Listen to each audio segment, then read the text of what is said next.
In the dead of winter, high in the Velebit mountain wilderness of Croatia, a man and a wolf travel alone together. They go where no human would venture at this time of the year. The man's name is Balenovic. His wolf is called Lick. They can be glimpsed at other times, framed high upon a distant ridge, or silhouetted on the edge of a hill at dusk. This is the story of a strange and wonderful friendship, and of how a man created a pack of wolves and released them into the wild. It would be a difficult story to believe if it wasn't true.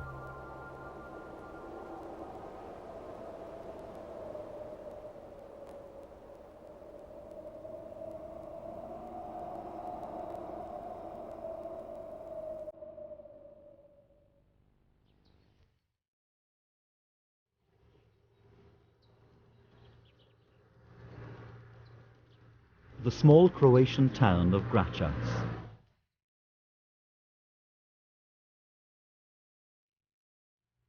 Balenovic first came here 17 years ago.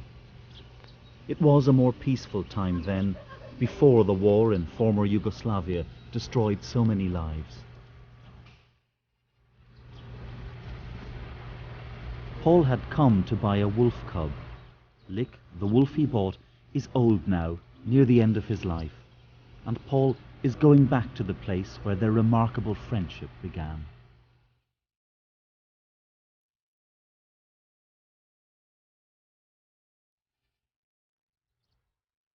The town had changed, and I had difficulty remembering where I'd bought Lick.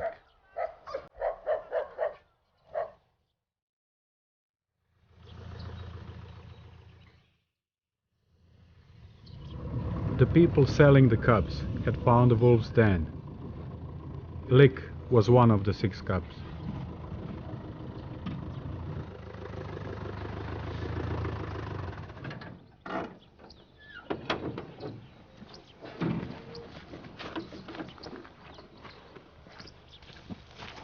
Why did I come back here? Perhaps I wanted to show Lick the place one last time.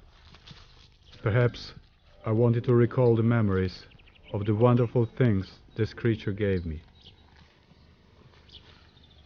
I hoped it wouldn't be like this. The notice in the window said, "This is now a Croat house." I can only assume the family went because of the war. But here is where it all began, when I chose one of the cubs and named him Lick. I didn't know then how buying this wolf would change my life.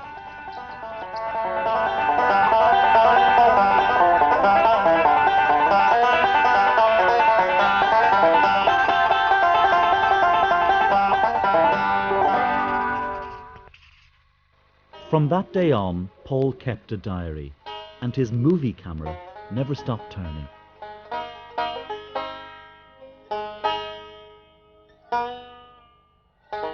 I returned to Zagreb with little Lick.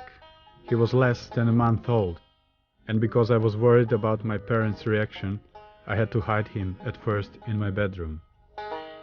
I wanted to have a wolf because I was always interested in dogs.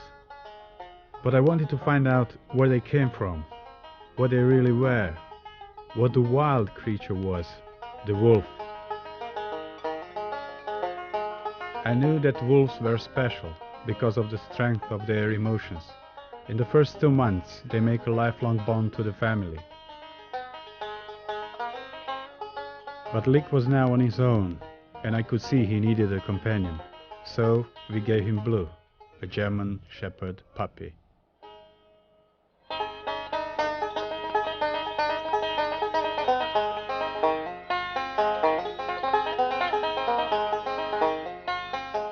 It was so wonderful to see 2 such happy young animals playing together all day long.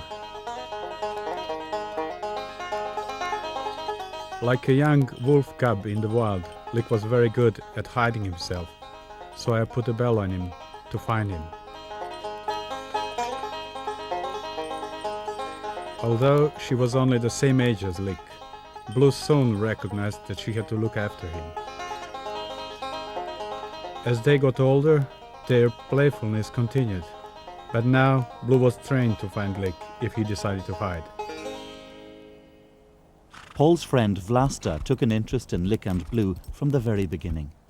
In those days I was studying to be a vet, and it was fascinating for me to see wolves so closely. There are many differences between wolves and dogs. For example, Lick always saved his strength. He had incredible stamina. He never got tired. It was a unique situation, being able to compare a wolf and a dog together, and they carried out some rather unorthodox experiments. We measured how fast they could run. Blue ran 45 kilometers per hour, and Lick once reached 75 kilometers. Paul's interest in Lick, however, went far beyond simple measurements. He was sensing something much deeper.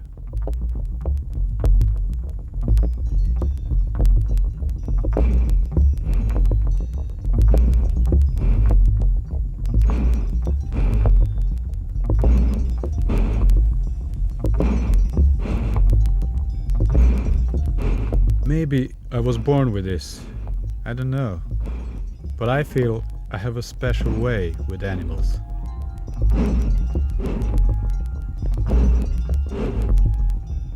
I'm not a scientist, I'm not a vet, but what I'm always trying to do is to understand their minds. People often give me wild animals which are sick. I take the time to get to know them. There is a universal language for all animals, I believe. You have to understand how they see you to communicate. The most important thing is fear of being caught. When you approach any animal, you must respect the distance between you and it, and keep in mind its need to have room to escape. If you get this wrong, then you will cause the animal to attack you. If you get it right, you can gain trust. As Lick and Blue got older, Paul, Vlasta and friends escaped from Zagreb and headed for Croatia's remote Velebit Mountains, which stretch along the Adriatic coast. The Velebits are perfect wolf habitat, but it was a place where wolves had been hunted to extinction. There, Paul saw how Lick's wild instincts were beginning to assert themselves. It was funny when we went to the small lake. Lick never wanted to enter the water, but whenever Blue went out from the water, he attacked, just in the moment when she was not able to defend. This was the time when Lick showed that he is really a small wolf. He knew that this was when normally the wolf would be able to attack the prey.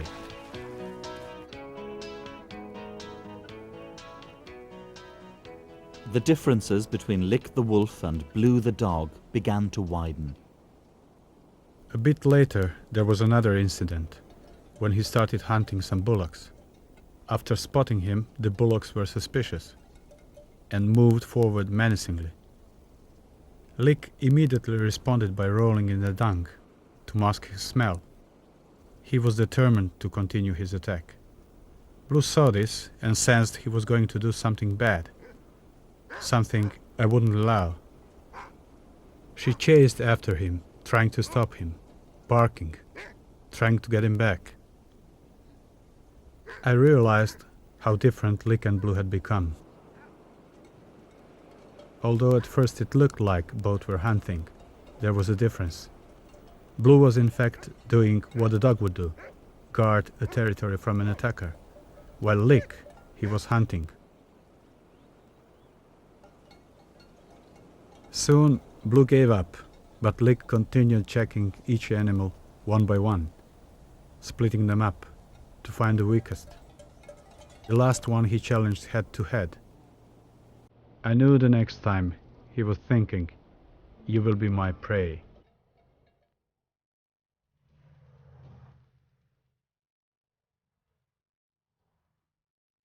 It was increasingly clear to Paul that the capital city Zagreb was not the place for Lik.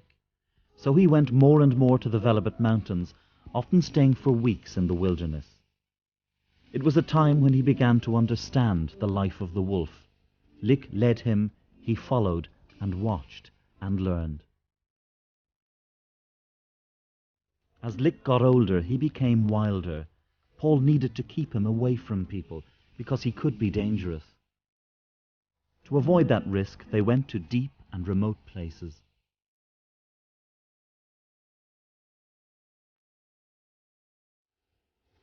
Lik had now become very powerful and took over as leader, even forcing Paul to follow him. Lik saw that I got lost in the forest and began stopping. He still does it today. He wanted to show me the way in the mountains, his own wolf's way, not by human tracks.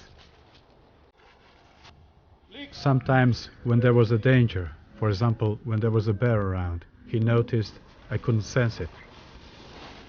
He couldn't understand how I wasn't aware of the danger. He would beg me to move, or might even force me by threatening to attack.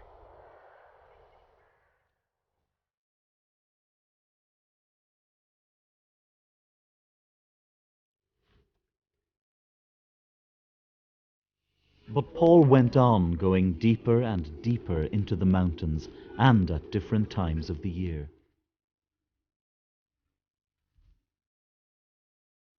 If you really want to see the wolf, you have to see him in the winter.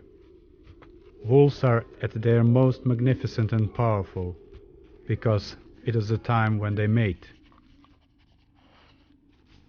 Males know that females are coming into heat by checking the smell at marking points. In fact, this strong sexual calling is another reason why Lik can be dangerous to me. He can see me as a potential rival.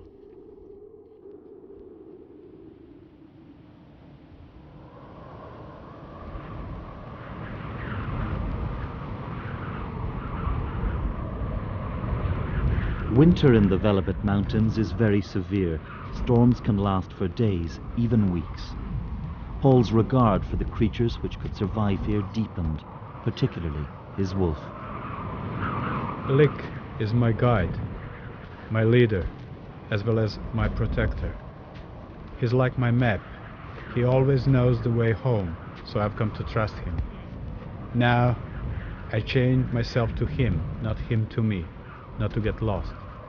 He saved my life many times over.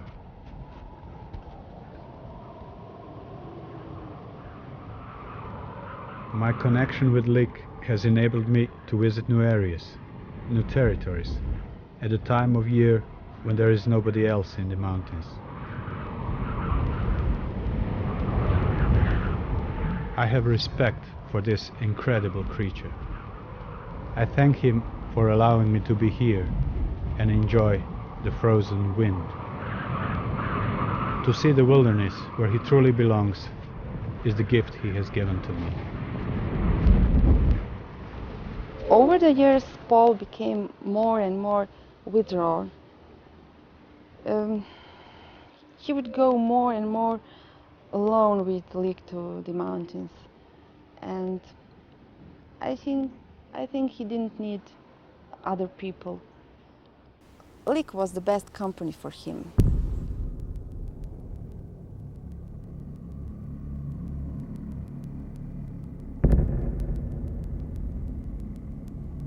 I felt myself changing because of the wolf. Running, always running in the darkness of the forest, pretending I wasn't afraid of the dark and unknown, trying to be his equal. The silence between us pushing me to cross over and think like a wolf. It was like a dream, moving and moving after this silent force. Now, in my mind, I see the wolf at the deepest part of the forest. The wolf merging with the darkness, not able to be seen unless it allows you to.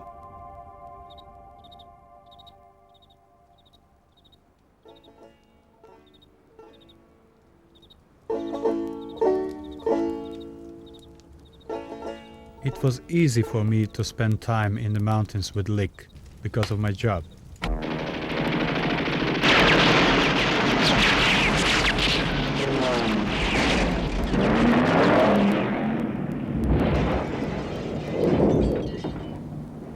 In those days, I was a movie stuntman. Many movies were shot in Yugoslavia, and I worked doing car and horse stunts on films like War and Remembrance and The Dirty Dozen.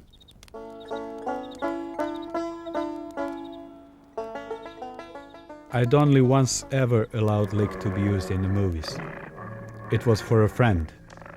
I'd doubled as an actor and provoked Lik into an attack on me. But I never thought such an attack could happen for real. On the day it happened, I'd been doing a stunt on The Dirty Dozen, and in the evening playing my banjo on Croatian television.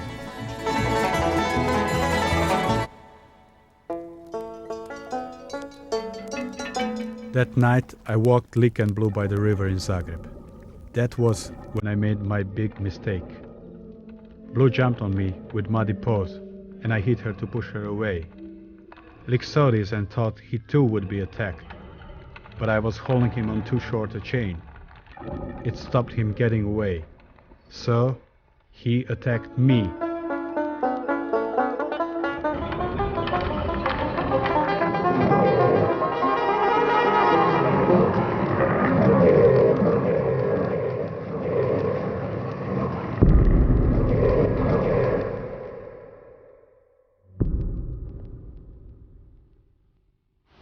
All the time, Paul and Lik were sort of rivals.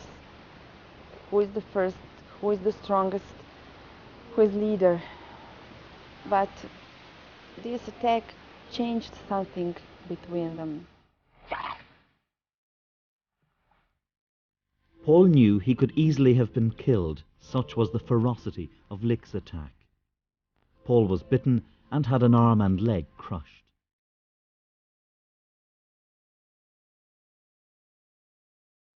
I'd broken one of my rules of being with animals.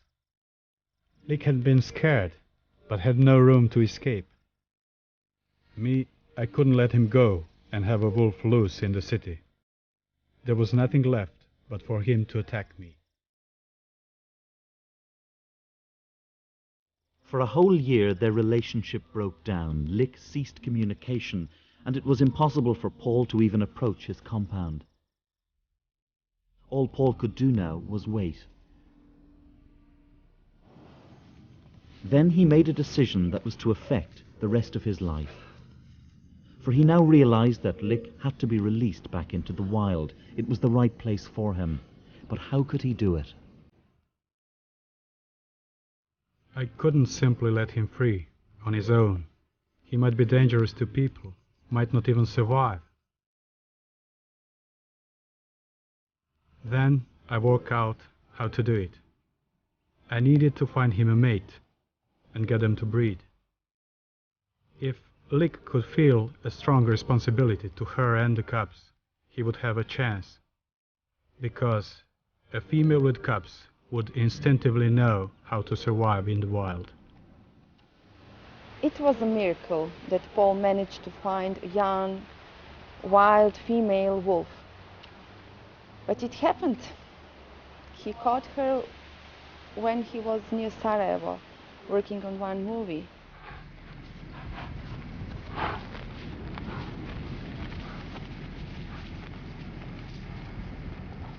My job was looking after a horse, quite easy, so I had the time to explore.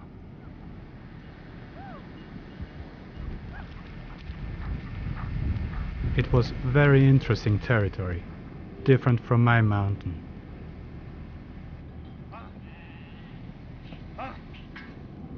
The shepherds there told me wolves were around.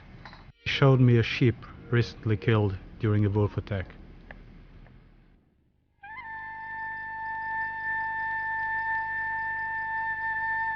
That evening I went out.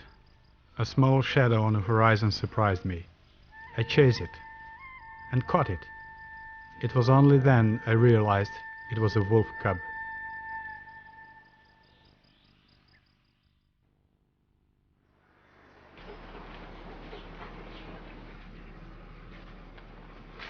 Paul returned to Zagreb astonished at his luck. And the cub was female. He called her Lacha. From the first moment, it was clear that Lik accepted her. I knew he wouldn't be jealous. It wasn't in his character. He started licking her, and it was obvious that he wanted to look after her, almost like a father. And she understood this.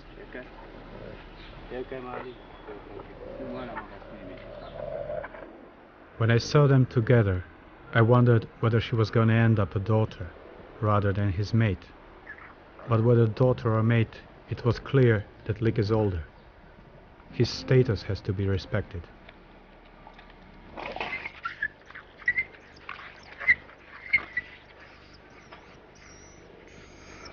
You could see him showing his authority over Lacha, especially over food.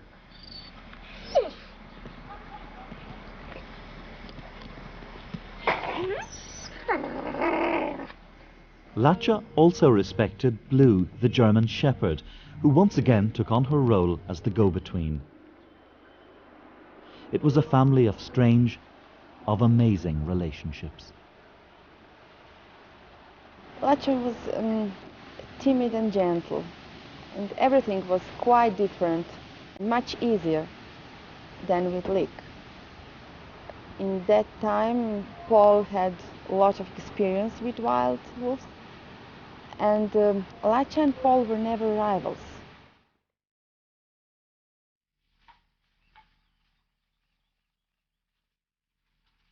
Lacha could do amazing things, like ride with me on the back of a horse. She trusted me completely. She was very different to Lik. She would watch birds as I showed her around the Velebit Mountains. Lik never reacted to birds. She would see goat herds, but unlike Lik, she wouldn't attempt to attack them. If there were bears about, she would bark. Lik would simply look at me. And it was also interesting to watch how different her reactions were to Blue's. Lacha could sense the bear much earlier.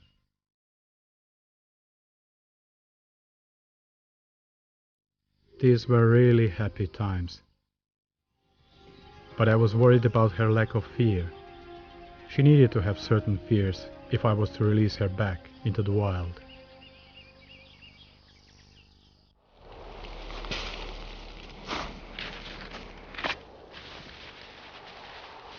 What I was especially worried about were hunters. They set traps for wolves in the forest, and I had to show these to Lacha. I made some traps which I weakened. I put her in them. It was quite enough to make her scared.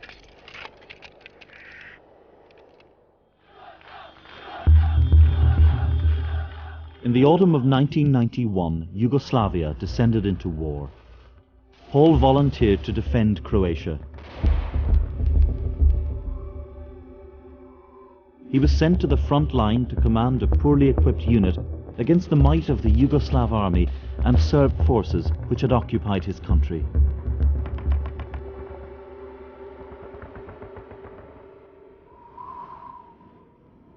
Paul had to put on hold his plans for Lik and Lacha.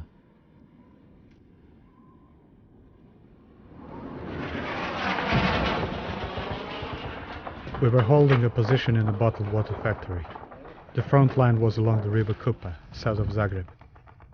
A bridge separated us, and both sides fired on each other all day long. War isn't like it is in the movies. You get no warning of death. You don't even know where it's coming from. One time a rocket went past my head. I'd be dead now if it had detonated.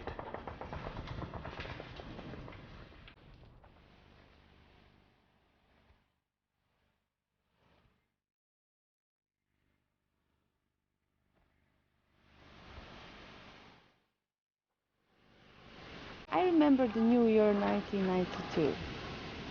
I invited Paul and his family to my house just to celebrate that we are alive. And we wanted Paul to play banjo, but only thing he could do was to talk about the war.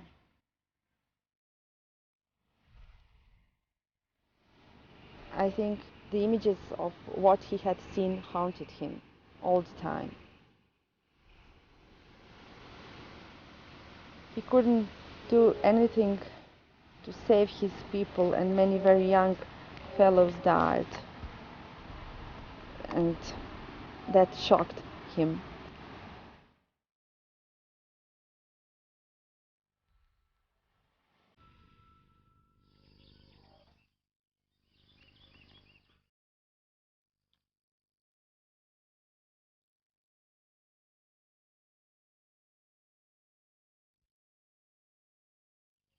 That winter, while Croatia was still at war, Lik and Lacha had created life.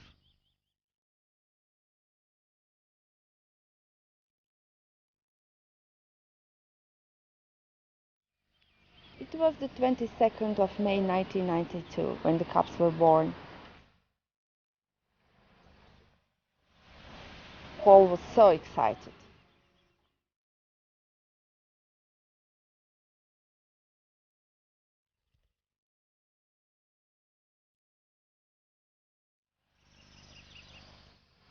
It was very interesting to see Lik as a father. He was so gentle, so careful.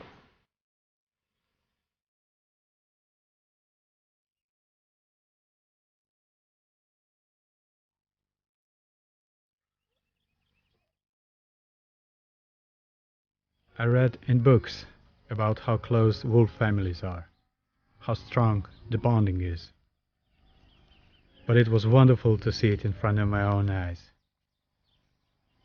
Watching him playing with the cubs, I felt now he had a good chance to transfer his affection from me onto his new family. And this would be his best chance to get back to the wild with them.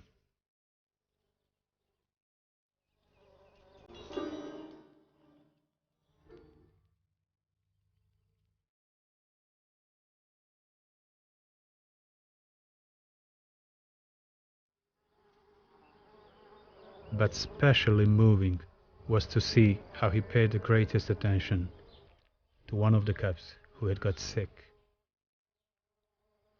When the cubs were born, Paul had absolutely no money. He'd lost his job because of war, and he needed money to release wolves back to the nature. So he decided to sell one cub. It was White Sock.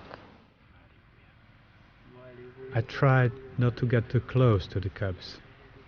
I wanted them to be as wild as possible. But there was one I really liked, because he was so similar to Lik. He had a white forepaw, so I called him White Sock. I had a friend from Slovenia who I believed had the same interest in wolves as me. He came to buy one of the cubs and chose White Sock. I let him have White Sock because if he was anything like Lik, he would be the best of the cubs to be with people. Paul really had no choice, and he was upset. After he sold White Sock, he telephoned me and said shortly, "I did it." I felt very guilty. I went to Lik and Lacha. Lik positioned himself between Lacha and me because Lacha could even attack me. And Lik didn't want this. To express his deepest emotion, he offered me his paw. He understood what had happened.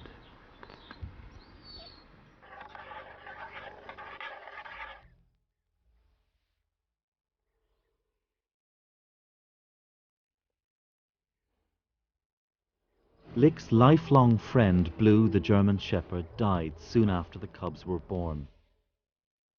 But time was pressing in on Paul, and he knew his wolf family needed to be released soon. The cubs were growing up quickly, now nearly 2 months old, and the older they got, the more difficult it would be for them to adjust to the wild. But where in the mountains could he put them? Paul couldn't make up his mind.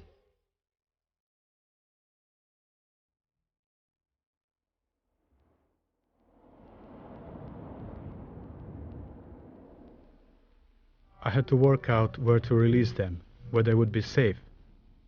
The place originally planned had been mined by the war. I searched map after map. I was crying when I went to say goodbye to Lick. I thought I'd never see him again. Paul was also upset. He was giving away what was really his family.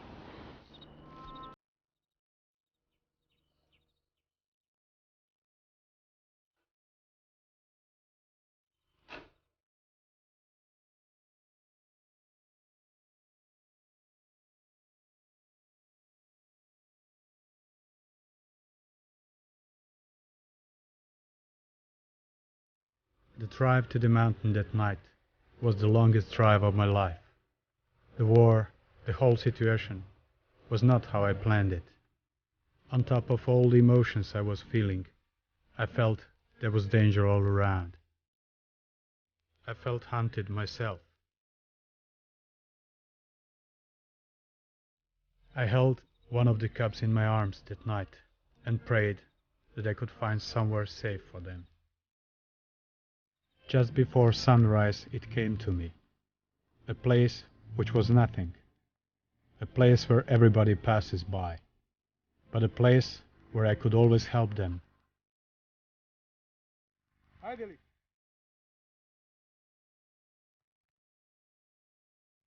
We drove down and I released them. I watched Lacha and the cubs going off into the trees. The wind was blowing, and I was glad that it would cover up the whining of the cubs. It was clear that Lick was uncertain about what was going on. But Lacha knew what she had to do. She had to go and find a place that was safe for the cubs.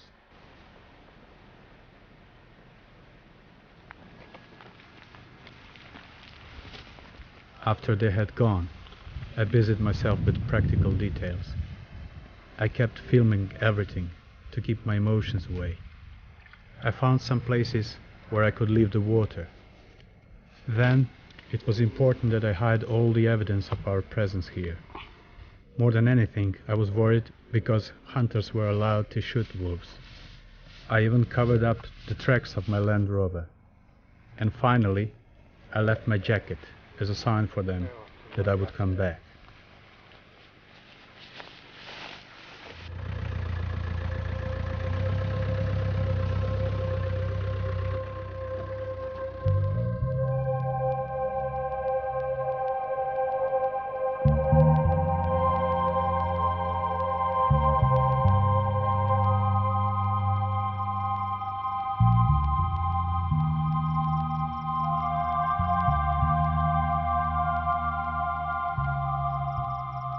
The wolves had gone, and I felt myself terribly alone. I was glad that they were free in the wild, but I wondered whether I would ever be able to see them again. I left the sick female cub behind when I went to the mountains, but in the meantime she had died.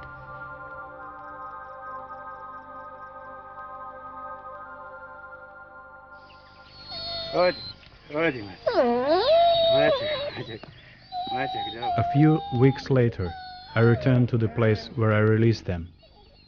I was very surprised when Lick arrived, and very happy that when he came he was holding my jacket. He too was happy, but he was also submissive and angry, all at the same time.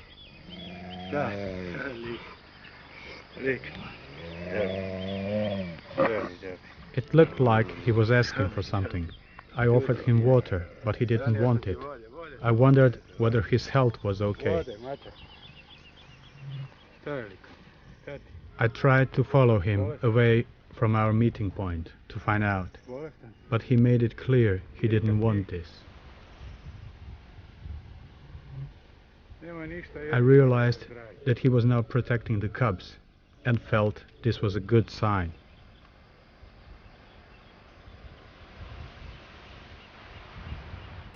Lácha, meanwhile, was getting wilder and wilder, but Paul was concerned about whether she'd be able to hunt. Although I wrote in my diary that it was good she'd come to eat the meat I'd brought, I wanted her to start finding her own food. The next evening I saw it happen. She caught a grasshopper. Only a small prey, but I was very glad. Soon after, she took something much larger, proper wolf food, a rabbit.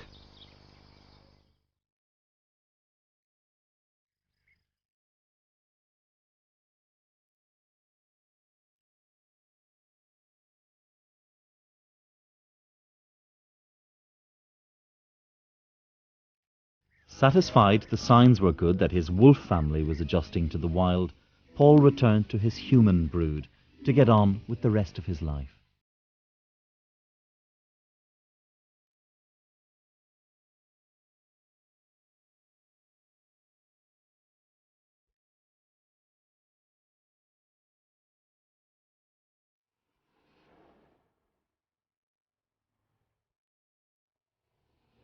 It was another month or so before he visited the Velebit Mountains again.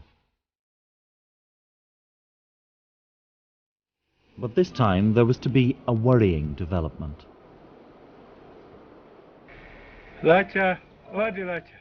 I was astonished when I found Lik and Lácha out in the open, on an exposed mountain road. I knew something was wrong, and I'd never seen Lácha begging Lik like this. A kilometer or so away, I found the cubs too were on the road. In fact, the entire family was on the move, and they were in great danger.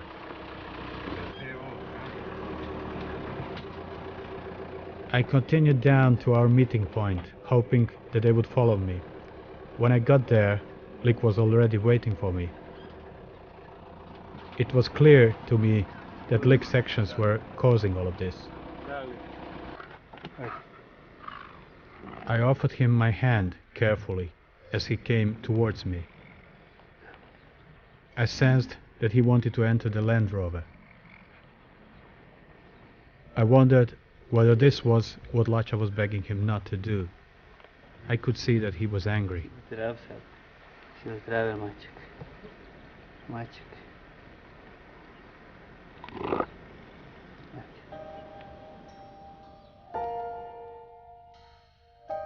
On his next trip to the mountains, Lik came back to Paul. It was clear that the bonding between them was just too strong. I didn't want to take him, but I had to. I knew he wouldn't stop looking for me, and was getting too close to people. He even came to a house on the edge of the mountain to find me. I drove back to Zagreb, knowing that my wolf family now no longer had its father.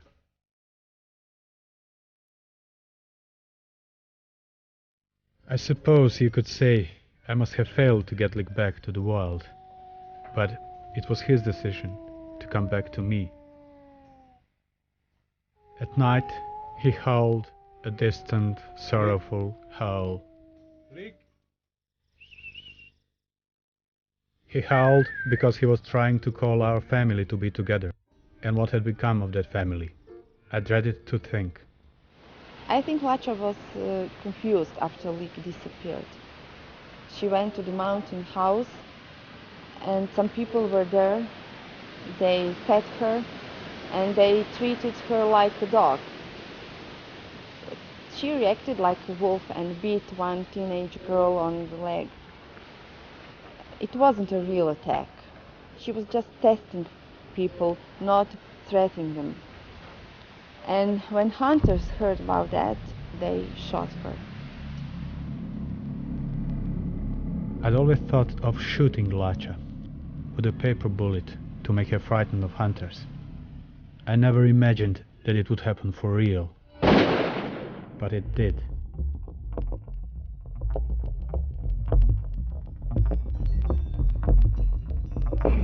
I found a place where she'd been hit. I followed her trail of blood. Eventually, I found a place where she had lain. Then I lost her trail.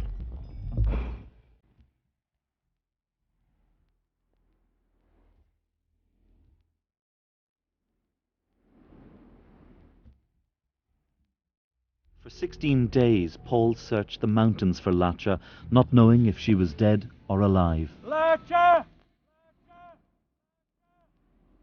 Latcha! Latcha! On the top of a rock which looked out high over the meeting point, Paul found a place where she had lain and signs that she might still be alive. I knew the blood was old, but next to it was something completely different than normal. Her droppings contained a type of moss. Maybe she'd eaten it as a special medicine.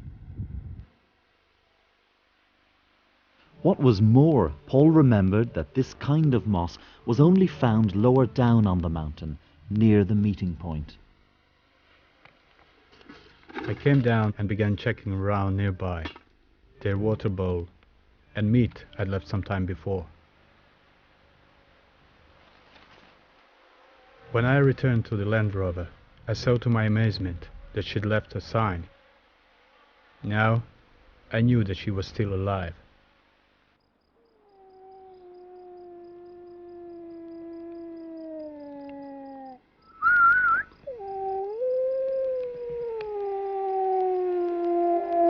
That evening, I brought Lick.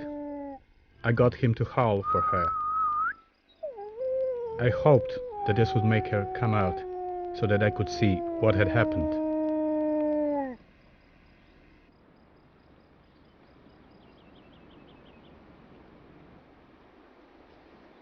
In the grey light of the next morning, she arrived to be with Lick. At first, I couldn't see the extent of her injuries. Then, as she moved to one side, I began to make out that she had a seriously damaged foreleg.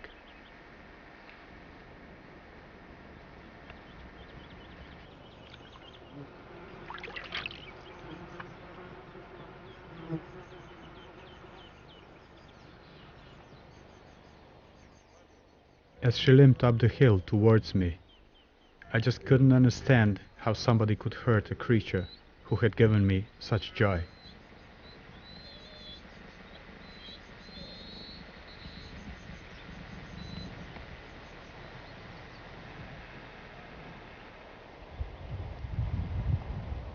I gave her food to help her survive. After the Latcha was shot, I don't think Paul ever expected to see cops again. He still went with Lick to the meeting point. But it had been a long time since he had seen them. Then something incredible happened.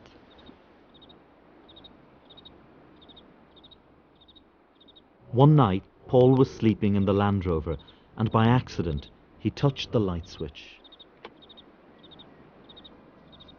To my amazement, I saw the cubs all around Lick.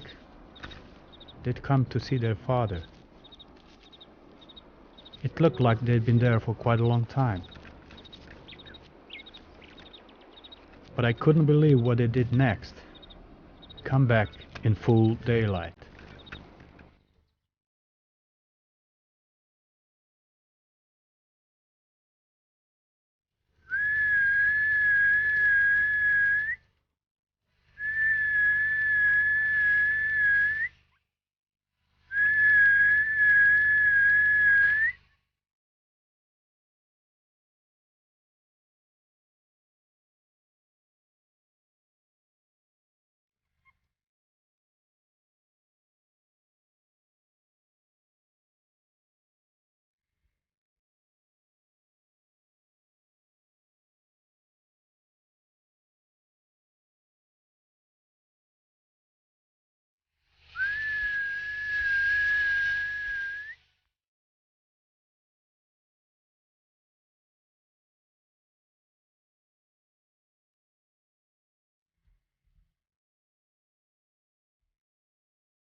It was wonderful for all the family to be together again.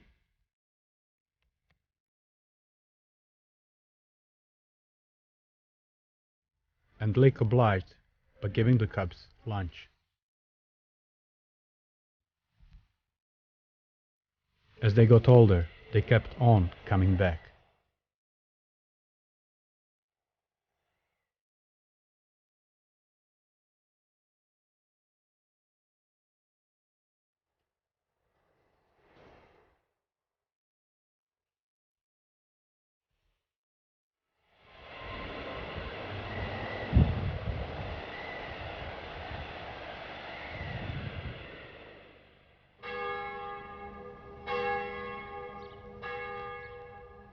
Ljubljana, the capital of Slovenia, autumn 1997. It's now 17 years since Paul first met Lik. Paul has travelled across into neighbouring Slovenia to deal with one last piece of unfinished business. Lik's cub White Sock, who Paul was forced to sell during the war, has ended up in Ljubljana Zoo.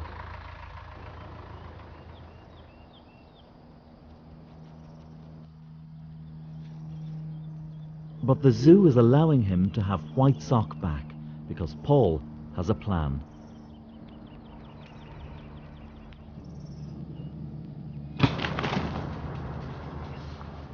His plan is to eventually release White Sock. Paul knows he's going to have to start all over again, preparing another wolf for the wild.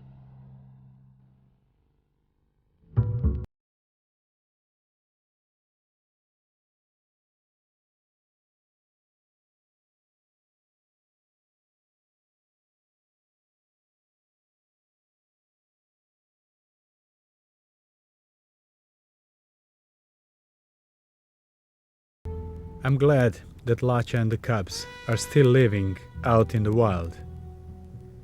Occasionally I see her, and I know that they all follow my tracks. I'm happy that I gave the mountains something back. And Lik, in some ways he paid for this. Did I do the right thing? If I hadn't taken him in the beginning, he probably wouldn't have lived long. And our friendship was always honest and true, even though I'm a human being and he is a wolf.